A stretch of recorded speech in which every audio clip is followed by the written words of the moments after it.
Well, good students. This is essay number 9. Essay 9 is the blossoms of the savannah. It is KCS East 2022. It is paper 101 stroke 03.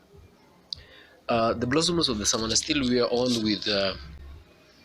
with this particular text. No, not really text, but exam style questions and the projections. I mean the prediction questions, and of course their sample responses. And we are trying to give in our input on the sample responses that meets the examiner's expectations. So it is a thoroughly kind of analyzed research that will fit your response, good students, as you are preparing on these particular coming exams. So what is an essay number 9? An exam style question will look like the one which is above up here. Bad deeds always go unrewarded. Write a composition to support this assertion based on illustrations of nature, oleculates, blossoms of the savannah. Bad deeds always go unrewarded.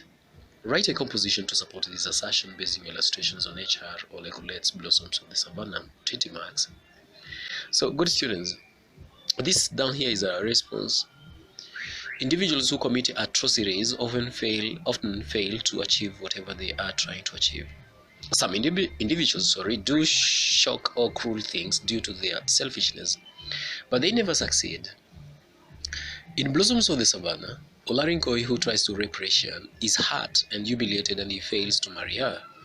Ole Kaelo and Olosidori's atrocities also fail to bear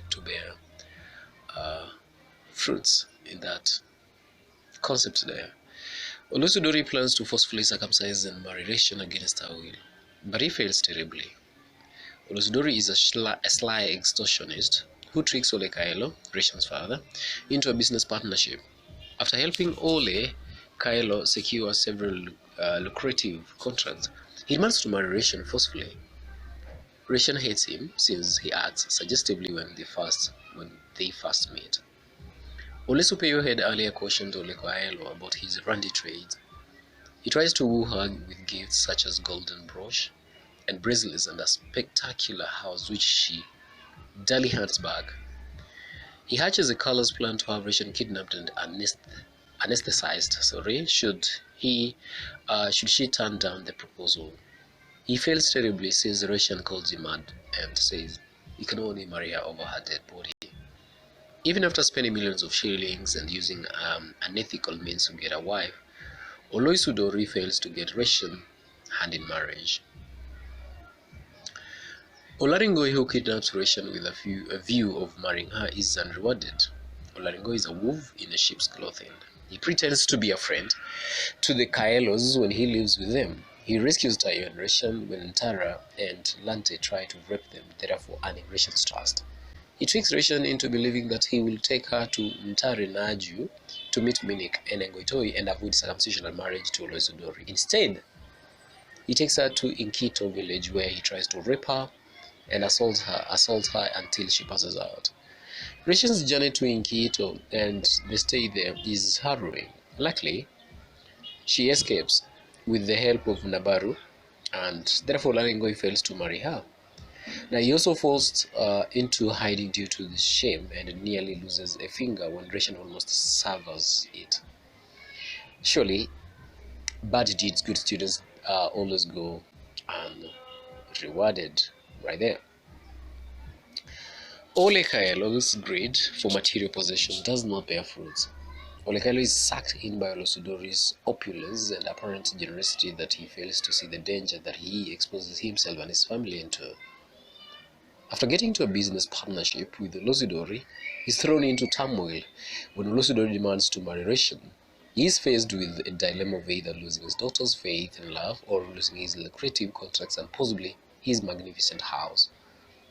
After visiting Olosidori's palatial homes, Ole Kaelo chooses wealth over Resian's happiness.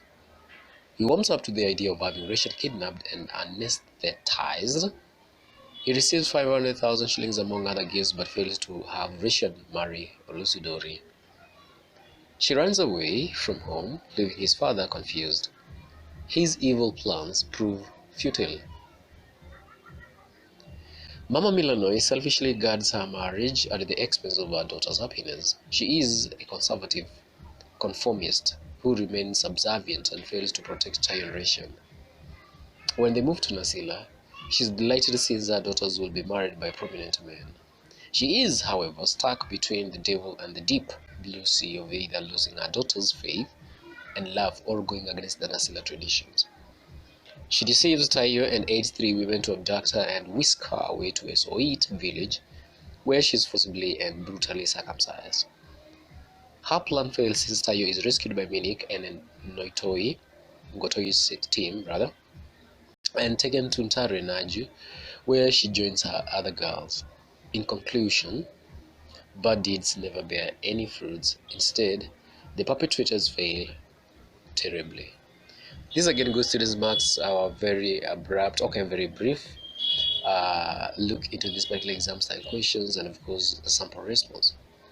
But for me, is going to just be best wishes. I want to wish you the very best in your endeavors, and take that which really makes sense and use it to your advantage.